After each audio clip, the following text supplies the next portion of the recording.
Assalamualaikum warahmatullahi wabarakatuh. Waalaikumsalam warahmatullahi wabarakatuh. Ini adalah episode Perdana. perdana dari podcast dari konten saya yang berjudul obat. Ngerti lah obat ya Pak? Apa Pak? Obrolan santai bersama Tarmiji. Oh, sip. Nah. Oke. Rencana gini, di podcast ini yang perdana ini kita mencoba mengobrolkan apa yang di belakang ini, yaitu portal SNPMB. Nah, SNPMB. Penjelasannya apa itu Bu? Seleksi Nasional Penerimaan Mahasiswa Baru. Sebelum Agak ribet ya? ke sana Agak ribet. kita perkenalkan dulu narasumber kita, yaitu Bu Putri Fikih Wijayanti sebagai guru BK SMA Negeri 1 Randuplatung. Beliau ini masuk di SMA ini mulai tahun 2022 ya. 2 bulan Juni. Bulan Juni berarti Kita kurang lebih seangkatan. satu tahun ya. Ini teman-teman satu angkatan. Jadi BK udah berapa tahun Bu? Kurang lebih 9 tahun. 9 tahun. Yes, 9 Oke. tahun. 2014 September.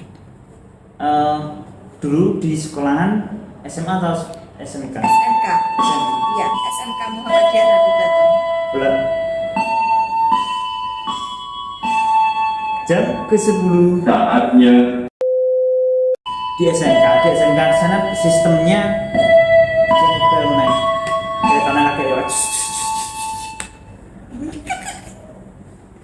Oke, gimana? Oke, di SMK di sana ada model SN dulu kan SNMPTN. SNMPTN.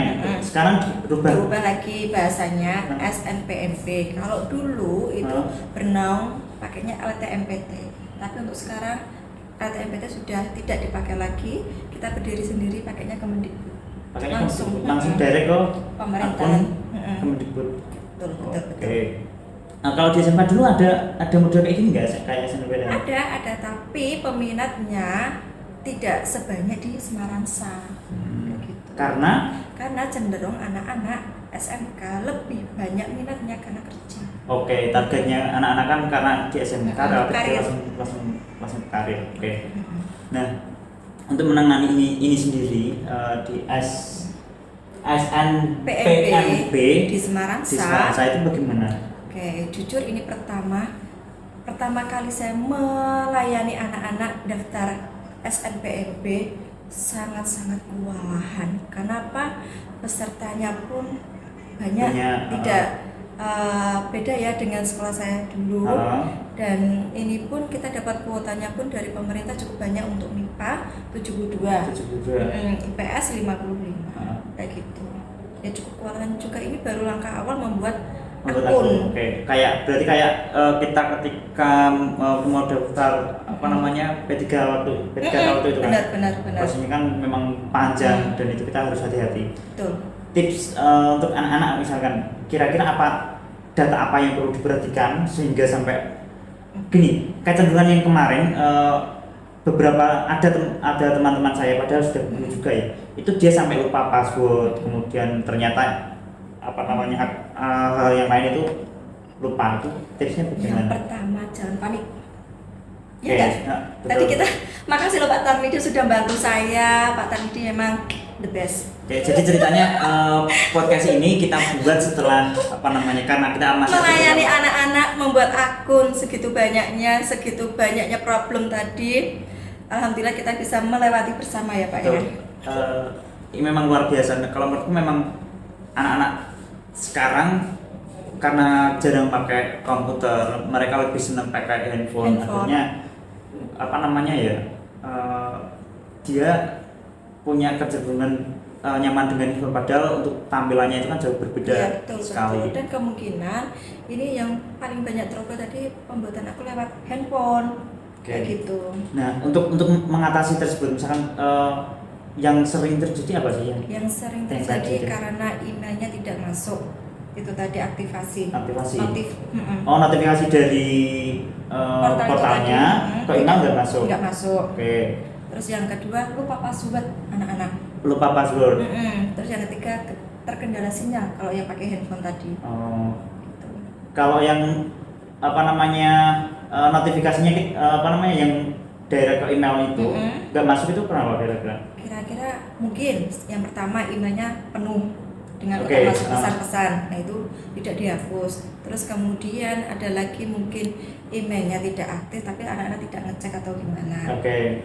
Nah itu bisa diantisipasi, kita ngulangi lagi pakainya yang komputer. Pakai komputer bisa? Bisa, tadi bisa. Ya berarti yang penting Ulangi lagi. tips yang pertama adalah emailnya dulu ya, emailnya yang benar-benar aktif, bisa digunakan. Betul, betul. Oke, selanjutnya yang kedua tadi lupa password. Iya, lupa password. Lupa password itu nanti bisa di reset lagi. Bisa di reset. Oke. Melalui komputer. Tapi tips juga untuk teman-teman ya, kalau misalkan konsepnya password, nggak usah takut untuk ngirim password ke teman kita. Itu kan walaupun itu memang akun. Maksudnya ya akun pilih teman yang dipercaya itu siapa, Betul. nggak asal-asal kayak gitu. Ya jangan langsung di-share di grup WhatsApp kelas atau paling nggak kan satu teman kita yang kita percaya toh dia nggak akan nge-share ke orang lain. Lagian nggak ada apa namanya, nggak ada faedahnya kalau misalkan dibocorin pun mau digunakan untuk apa. Iya, betul. Di sana nih. Terus yang terakhir tadi Apa ya? Yang terakhir. internet. Koneksi. Koneksi internet anak. Setiap handphone kan Ya, pakainya pakai mungkin provider apa. beda-beda. Betul, betul, betul. Tapi alhamdulillah ini tadi sudah terselesaikan semuanya. Tinggal nunggu tanggal 9 Februari simpan permanen, unggah foto. Gitu.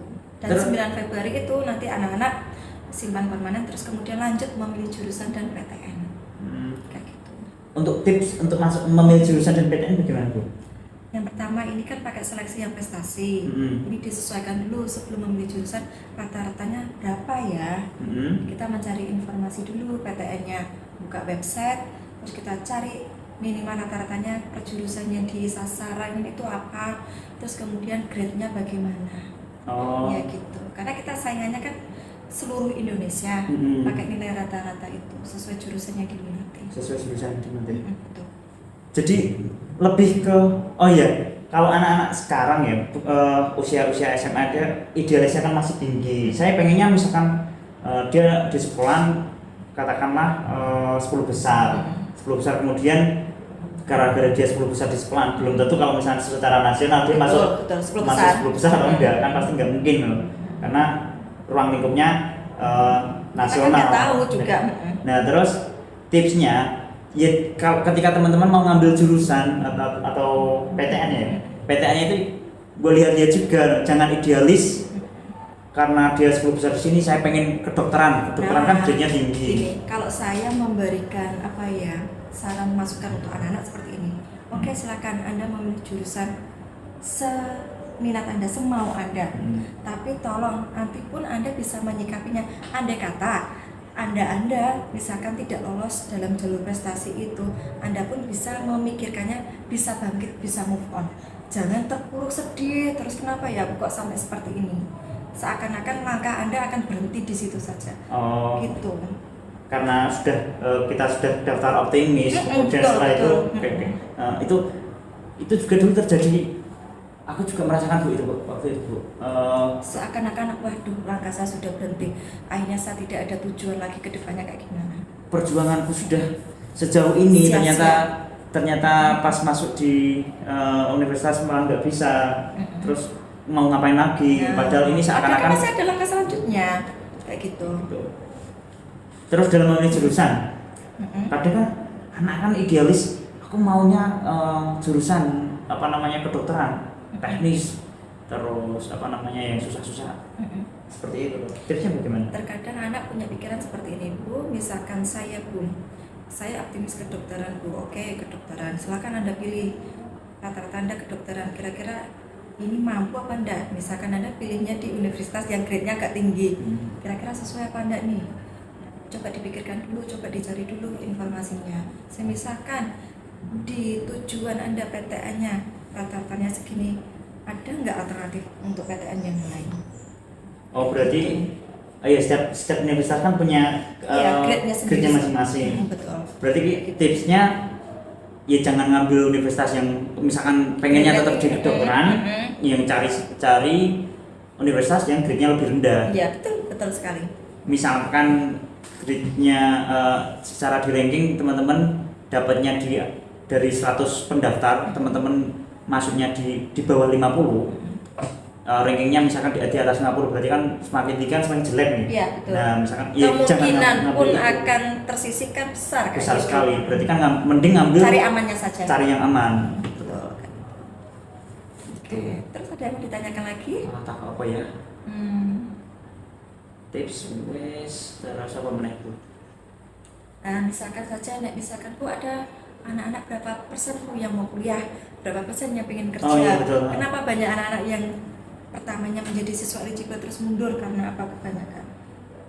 Oh iya, itu menarik Bu. Nah, Gini, perlu teman-teman tahu kalau misalnya saya kan lulusan SMK ya. Kalau SMK kan memang targetnya langsung kerja. Cuma gini, pas waktu daftar dulu dari SMP ke SMA itu saya punya pemikiran yang penting sekolah sih.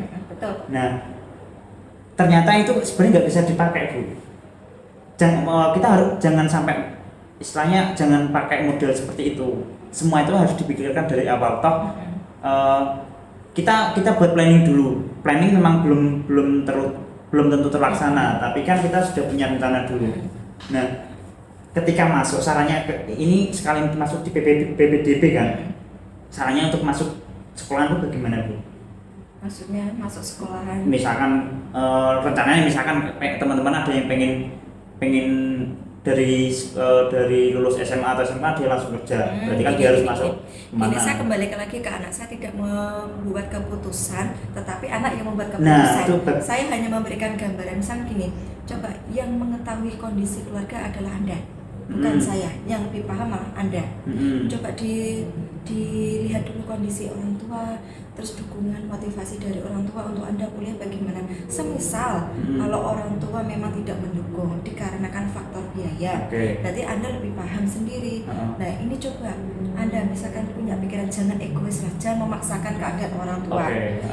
Misalnya saja Bu, saya mau off dulu 1-2 tahun untuk kerja, dan saya pun punya niat untuk kuliah. Nah, saya memberikan support motivasi seperti itu. Saya malah memberikan gambaran saat teman saya dulu, bahkan ada yang pertama kerja 1-2 tahun dia kerja dulu, baru dia melanjutkan kuliah, dan itu pun menjadi teman angkatan saya seangkatan. Kita selisih 2 tahun misalkan kayak gitu. Dia 2 tahun off, tidak melanjutkan kuliah tapi kerja dulu.